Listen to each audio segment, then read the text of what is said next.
Sage and Sugar, and you being here on the webinar obviously means you're interested in that question. So first, what we found is with a lot of our clients that do integrate Sage and Sugar, it improves sales effectiveness.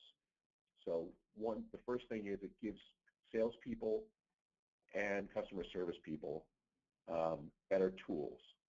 And what we mean by that is with Sugar, you can access all this kind of stuff from the cloud: customer sales history, invoice history, open invoices, payments, order status, and more. You can do it, for salespeople, if they're working at home, they can do it from home. If they have a laptop or an iPad or a Surface or whatever tool of choice your salespeople have, they can do it from right in front of the customer if they wanted to, as long as they have internet access. And that's just a really powerful thing, that salespeople have access to all this great sales information without having to bother people in the office, without having to have handwritten reports, without having to pull up Excel, all that kind of stuff. It's real-time, virtually real-time information. In addition, as I said, you can have dashboards and reports in Sugar that's based on Sage data that can give sales reps an immediate bird's eye view of customers. And it can be customers who haven't ordered, your top customers, your top items for customers. It can be incredibly powerful before you go walk into a sales meeting to have this information at your fingertips, or even be able to pull up some of the information in front of a customer and show them. And and another tool in this is for the customers that we have who are on hold or over credit limit or have outstanding invoices. All that information as well is synchronized into Sugar from Sage, and the data can be front and center if you want it to be. Really great tool for helping salespeople. Another reason to integrate Sage and Sugar is to streamline operations. Remote salespeople or support people or customer service people or anyone really working remotely, we tend to focus on salespeople in this webinar, but it doesn't necessarily have to be salespeople. Remote salespeople can enter orders or quotes into Sugar and have them sync directly into Sage. So I can be in the field, enter an order into Sugar, save it, and then a few minutes later it'll be in sales order entry on the Sage side. And hopefully we'll be able to show you that in a few minutes when we're doing the demo. In addition, if you want salespeople to have visibility of inventory quantities on hand, you can have that. That's one of the synchronization points, is inventory items and quantities on hand by warehouse that can sync into Sugar from Sage. One of the cool things about our integration is there's a ton of features in it, but you don't have to activate all the features. And we recognize that a lot of our clients don't want that inventory information to necessarily be out in the field, and that's fine too. But if you want to put that information into the hands of your salespeople, it can be done. And then lastly, there's enhanced security. And so you're now giving salespeople access to only the data they need in Sugar. They don't have to log into Sage or any other Sage tools, which might give them more information than you want them to have. And in this case, they're only seeing what you want them to see in Sugar. And we love that functionality. From a feature standpoint, some of the key synchronization points of the integration are customers, customer contacts, inventory items, customer sales history, customer item sales history, which is one of my favorite ones because you can pull up a customer and see which items they're buying, detailed invoice history, open invoices, cash receipts history, quotes and sales orders, and there's more stuff as well, but these are the big ones. All the syncs run on a scheduler in the background. We have clients running some of the syncs once a day. We have them running, some people running them every 5 minutes. You can have your customers sync once a day. You could have your sales orders sync every 5 minutes. It's really up to you, and it's all configurable by you in the integration application. In addition, we have an enterprise version of our integration application, and in that you have a custom mapping functionality, which means if you have custom fields in Sugar, or if you have what Sage calls as user-defined fields in Sage, you can actually map those fields back and forth too. So you can take a custom field that you added in Sage and have it flow into a custom field in Sugar. And you can do that with the tool that's in the software. There's not extra programming or anything like that.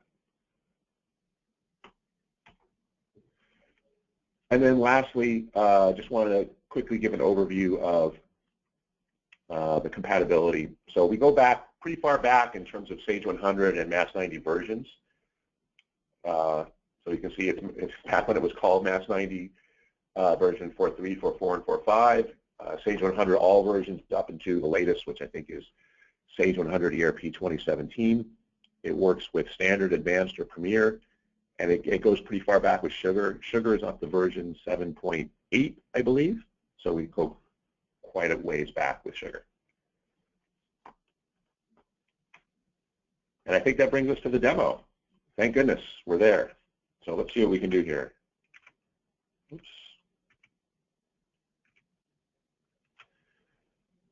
So this is Sugar home screen. And so what we're going to do is we're going to talk a little bit about, we're going to be in Sugar a little bit today, and we're going to be in Sage a little bit today. Now there's three components for the integration to work. There's Sugar, which is right here. There's Sage 100, which is right here. And then there's our integration application, which is right here. The integration application gets installed on the server where Sage is. And so once you've installed it and configured it, you shouldn't have to really go into this application much after that unless something changes. This just happens to give you a list of the active synchronizations. If you wanted to run one manually, you just click it here and click Go.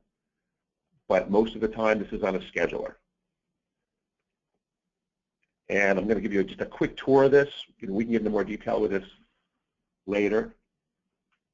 And I just wanted to make this clear. Most of us are running Sage 100 on a server inside our office. And most of us are running Sugar hosted at Sugar or somewhere else. And that's exactly how the integration works. So the assumption is Sage is running on a server in your office.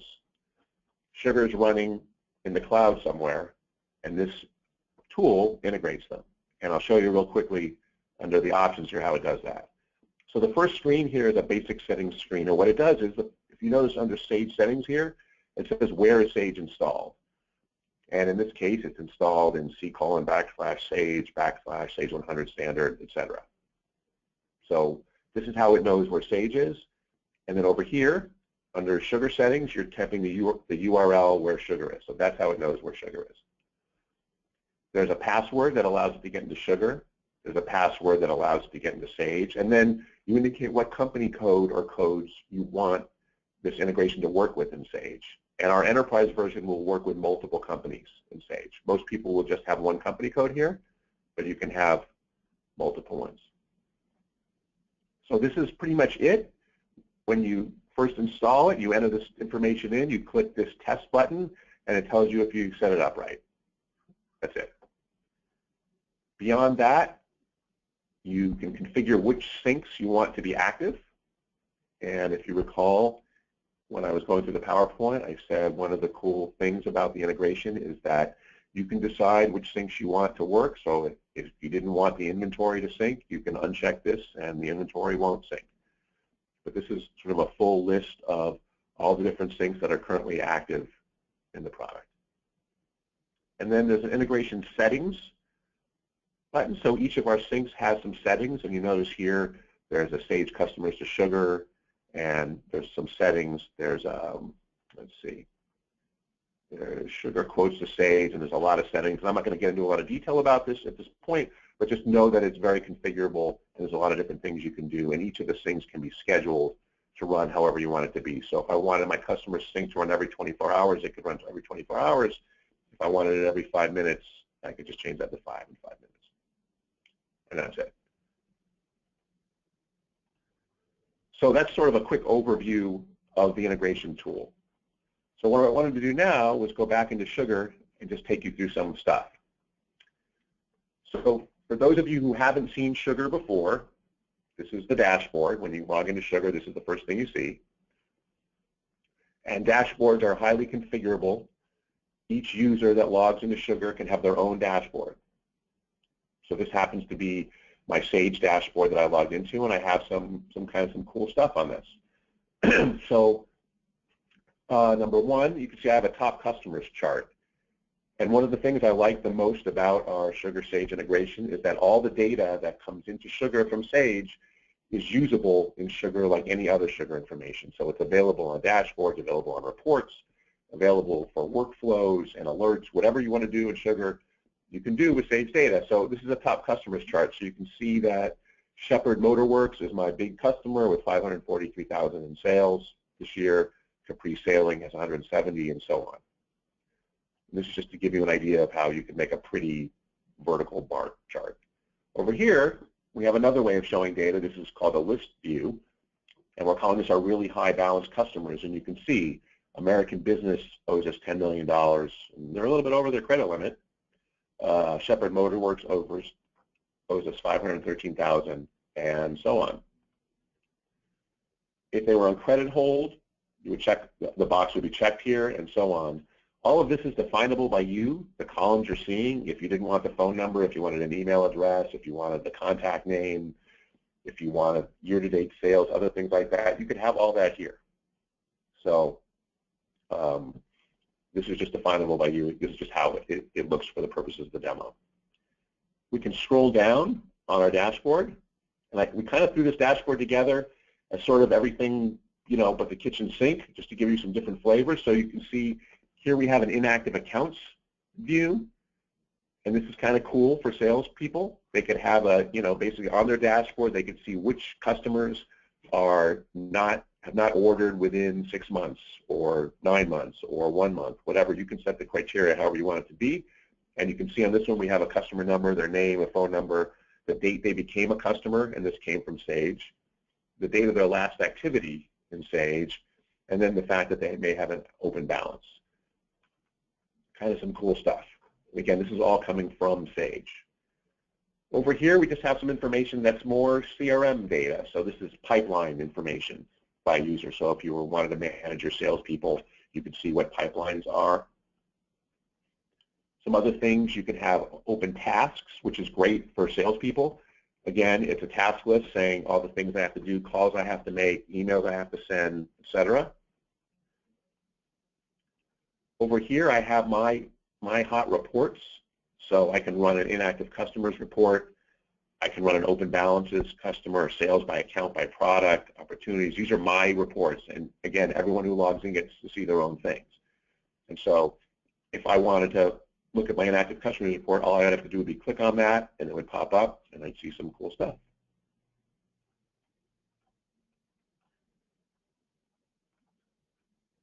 Counts, no contact the last 30 days, calls by team. These are just sort of standard Sugar and standard CRM dashboards that we just threw on here for you guys. So again, the idea is that you get all these dashlets. Just a quick overview of other things on this home screen. These are what are called Sugar calls modules, and you can make some of them inactive if you're not interested. We just happen to have a lot of them up here. So accounts are your customers, contacts are people that work at your customers, opportunities are deals that you have with accounts, leads are leads, and so on. And most of these probably are, you can figure out what they are by the name, but the idea is that any one of these, you can click on it, and it'll take you to the module. So what I'm going to do next is let's go take a look at a customer. So I want to do that by I'm going to click on the accounts module, right? And the accounts module takes you immediately to a list view of all your accounts. And the cool thing about this is definable by you. It's giving you all information about the accounts. You've got your date established, last activity, last payment date, things like that. You can put anything you want on here. And you can do easily searches. So let's search for the Los Angeles Lakers, since that's the account I want to work with. Today could be a big day for them. I haven't heard if they made a trade yet, but it's a big day in the NBA today, for those of you who are NBA fans. So I just did a search on that. So I'm going to click on the Lakers, and we're going to take a look and look at the Lakers account. So this is an account screen. And there's a lot of things going on in here, and I'm going to take you through it. So the first thing is they call this the business card view. And it's an overview, and it's got your basic account information. And again, this all synchronizes and comes in from Sage. So you've got a billing address, a ship to address. If you have multiple ship to addresses, it handles that. And just some other things, a phone number, customer type, and email, and all this kind of stuff. Notice there's two other tabs here.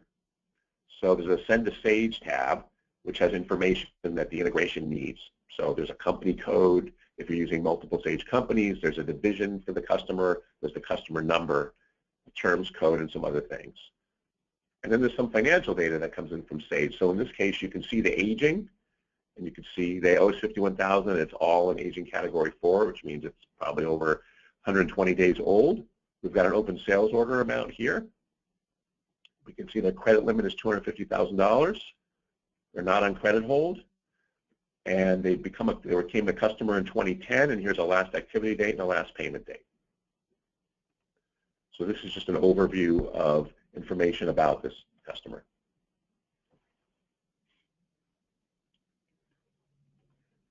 Over here on the right is what Sugar calls their intelligence pane. And this is just key information that you want to be at your user's fingertips. And again, each user can have this look however they want. You can have little graphs, you could have lists, you could have all kinds of stuff. So for example, for the Lakers, you can see here's sales by product for the Lakers. So you can see, wow, we sold the Lakers a lot of hot dogs and a little bit of peanuts, a decent amount of red vines, and some other stuff. If we scroll down on this side, you can see some activities that were planned for the Lakers specifically. You could see what opportunities we have going on with the Lakers. Cases are like support issues. You can see that. You can have notes and attachments. If you want to upload documents to the Lakers, you can do that. There's some history. And then there's a sales history graph as well. It shows you in April, these were our sales, May, June, July, and so on. Again, the sales data is all coming straight from Sage when we do our synchronizations. So beneath this business card view, we have what Sugar likes to call subpanels. And these are all different kinds of information, and each one of them expands if you want it to. So we'll have contacts, some Sage sales history, Sage invoice history, open invoices, sales history by product, cash receipts history. If there's custom pricing tables for the Lakers, that would be here. Quotes and sales orders would be here. And then a lot of CRM information. So if you have documents, if you have opportunities, if you're tracking calls, if you're tracking meetings, notes, emails, all those kinds of things are stored here in Sugar. So I'm going to click on each of these subpanels and we'll take a deeper look. And you can see, okay, here's my contacts that I have with the Lakers. And for those of you who are Laker fans, Jim Buss, I guess, would no longer be a contact since he just got fired this week. Good information to have. Irvin Johnson is a contact, Happy Harrison is a contact, and so on. So this just gives you contact information. And again, the columns that you display here are definable by you. In this case, we're just looking at their city, state, email address, and phone number. Those are the contacts. Under the Sage sales history, depending on how far back you can go back for years if you want. It gives you sales history by month. So you can see the Lakers in 2010, which happens to be where the sample data is in. It's in 2010. And again, that's coming from our Sage instance. Right, the Sage instance, it's 2010 data, just so we're all on the same page on that. So you can see our sales for the month in April were 11,000. In May, they were 10. In June, they were 2. And in July, we had a good month and we sold them 44,000. We did a little tweak here. We added a place to put a period-to-date goal, and it was just sort of to show the power of Sugar, customizing Sugar. We added a goal field in Sugar that users can enter in, and then Sugar automatically calculates a variance to the goal, and you can report on that. So it's kind of a cool sales goal tool that you can use in Sugar. It's not something that's necessarily particularly doable in Sage. Sage is good for budgets and projections in the general ledger, but not so much on the sales side. So you can do that here. There's an invoice history tab. subpanel. And again, this gives you every invoice that you've ever done with them. And again, the columns are definable by you. In this case, we've got the invoice number, the date, the sales rep, if there's a PO, the invoice amount. If I click on an invoice number, it's going to take me a little deeper into the invoice. And so I've got more information about the invoice, and then I've got the line items, and I can see they ordered 5 of these file cabinets, 10 of these, and 10 of these at this price. And in addition, if you're getting tracking numbers in Sage, it gives you that. And so there's a tracking number, and you can click on the tracking number, and it takes you directly to UPS, and it would tell you what the tracking is. Kind of cool. So this is invoice history.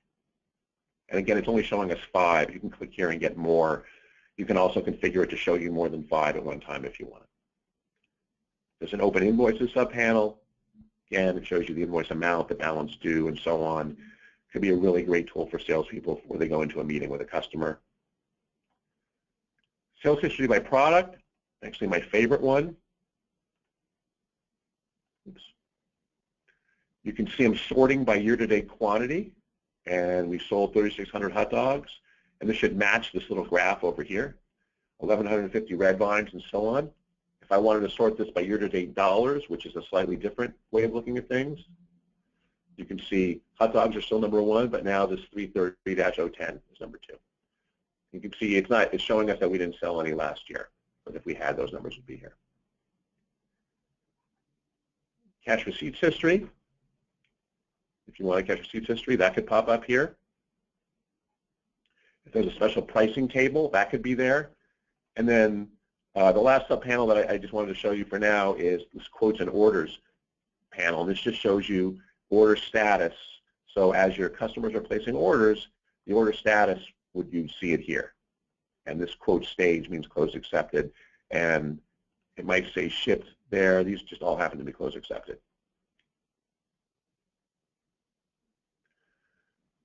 So this is our account screen. It's kind of cool.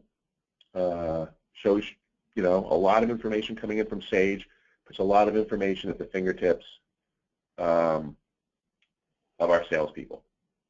And I hope that all works for you guys. The next thing I wanted to show you is the product catalog, which is inventory information. So there's a product catalog button. Once you go in the product catalog, it gives you the list view of all your products. Let me just look at this a little differently right now. I'm going to sort these in quantity on order and quantity in stock. So it shows me all my inventory items that are synced over from Sage. Again, the columns we're showing are definable by you. You see this little wheel here, custom gear here.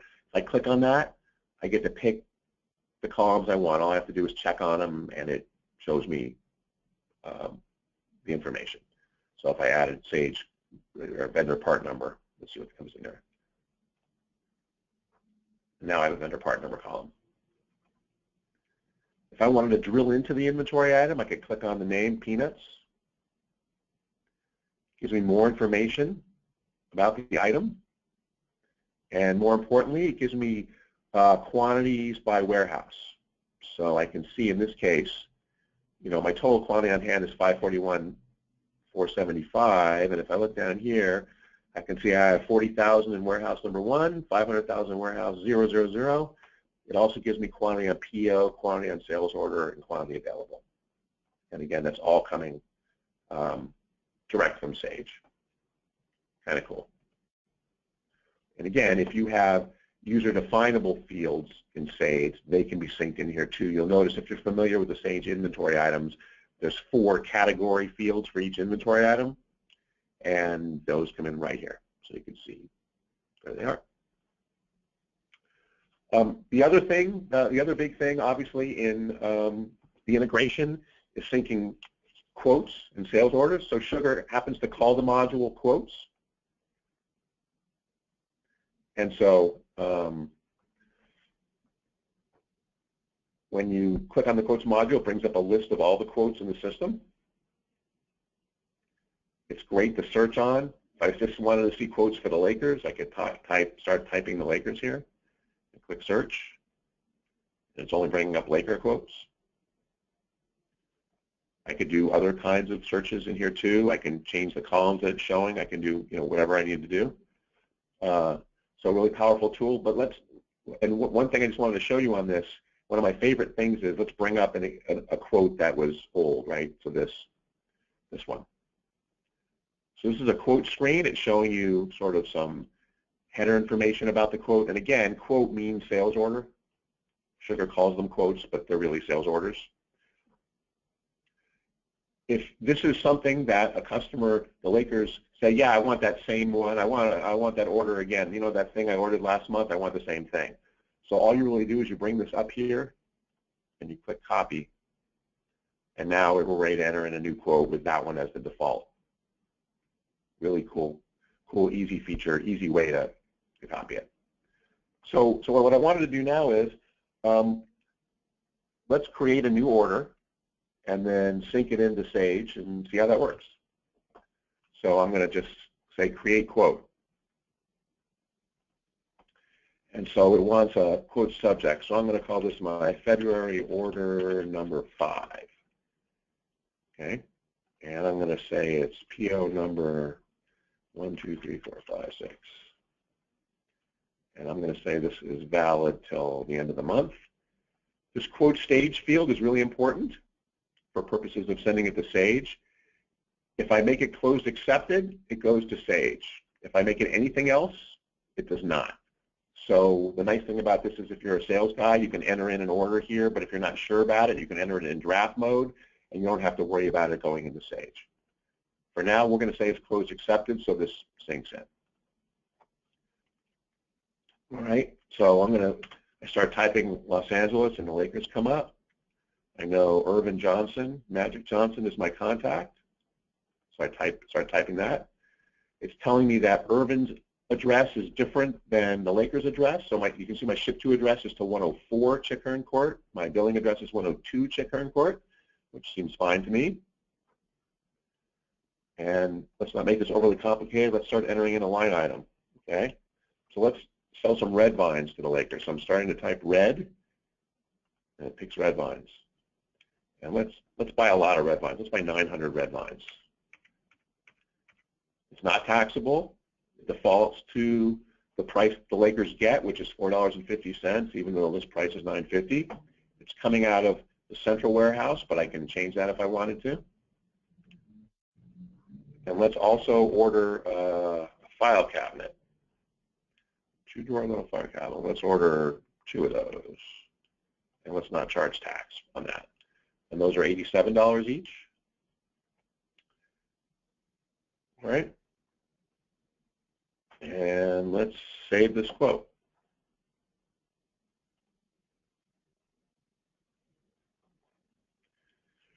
All right. And so we've entered this in. Now you notice down here, there's a thing that says Sage send status. So now it's blank because it hasn't sent it to Sage. If this was on a scheduler that could be running every 5 minutes, the quote, the next time it ran, it would be entered into Sage. But for purposes of now, we're going to do this manually. So what I'm going to do is, I'm going to go here, I'm going to click Sugar Quotes to Sage. All right? And I'm going to click Go. And it's going to do its thing. And again, you wouldn't be doing this necessarily because it would be running in the background on a scheduler, but for purposes of the demo, we're going to do this.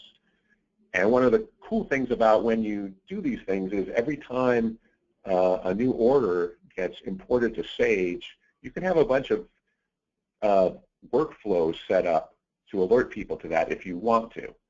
And if you're on the Sage side and you want to have knowledge syncs set up to do that, you could do that. Or Sugar has alerts as well. And so you can have an alert set up that sends an email to people or puts something on a dashboard somewhere that says, hey, this order just got imported. So hey, it looks like it finished.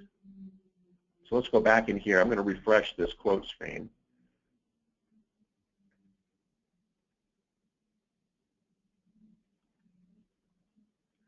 And you'll notice it says Sage send status imported. company ABC, order number 3600-159. So let's see if that actually happened. So if we go into sales order entry,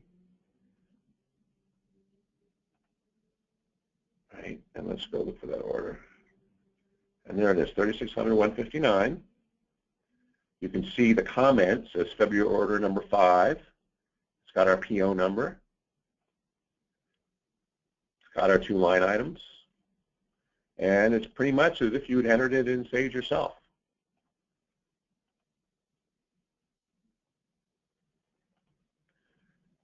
And that's the cool part about, one of the cooler things about the integration is you enter it here, shows up there.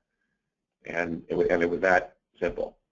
And as I said, you would normally set this up on a scheduler, and you wouldn't have to do the thing that we did, and it would just show up there every time. And a lot of our clients have alerts set up to alert people that orders are now entered in there.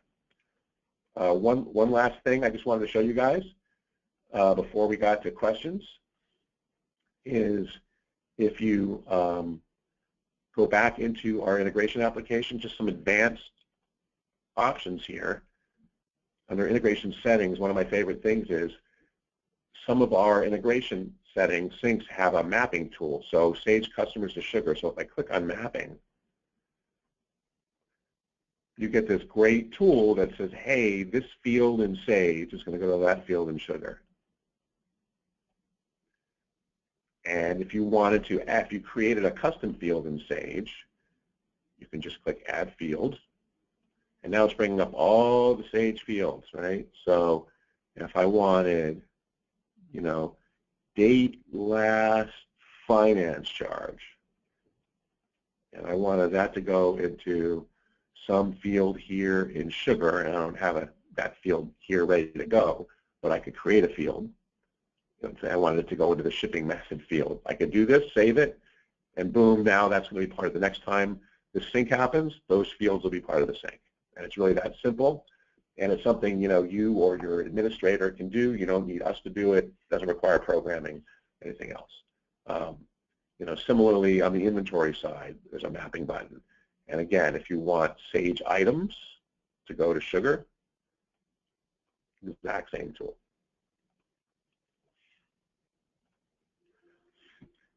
And so I think that was most of the stuff I wanted to show everybody regarding the integration. If you know you had questions, happy to take them. Let's see, some questions. So first question, can you view Sage 100 data on a mobile device if you're using Sugar? Yeah, absolutely. And iPad, iPhone, the Sugar mobile application allows you to have custom modules and custom fields, and so you can use Sugar Mobile to see some of that information, or if you're on an iPad, you can obviously access it through a browser and see the data that way. So yes, Sage 100 data can be on a mobile device. Another question. Are you able to help us migrate our Sage data to Sugar, or do we manage that ourselves? No, whenever we sell our Sugar Sage integration, there's usually an implementation project that goes with it, and the data migration is part of that. And really, the data migration is, you know, there's some strategies around it and figuring out what you want to do, but it's really just running the syncs for the first time. Especially if you're a Sage user and you don't own Sugar. So you purchase Sugar and you have a blank Sugar instance, you run the customer sync for the first time, and voila, all your customers are now in Sugar. And it's a great way to start up with Sugar. It's a really great way. And again, your customers can get into Sugar that way. Your inventory products can get into Sugar. So if you're going to be a new Sugar user with an existing Sage instance, it's a great way to start.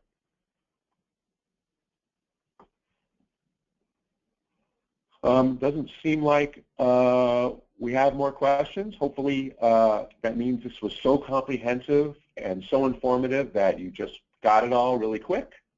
I'm just going to assume that, because that's how I roll. But obviously if you have more questions or feedback or specific questions about a specific use case that we didn't cover today, happy to help with those. Email me, call me. I'll help, or Jesse will help, or we'll put you in touch with whoever the best person is to help. But we're here for that, and we're really excited about this product. We've had this product for, I think, more than 5 years now, and it's been really successful, and we think it's a really cool way to see Sage data in the cloud. Oh, new question. How is Sugar priced? So Sugar is based on an annual license per user. And so there's a couple different versions of Sugar. There's Sugar Professional and Sugar Enterprise, and Sugar Professional is $480 per user per year, and Sugar Enterprise is $780 per user per year. So for that question, that's how Sugar's priced. Great. So again, thanks everybody for attending. Feel free to email us, and we look forward to hearing from you. Thanks for being a part of this.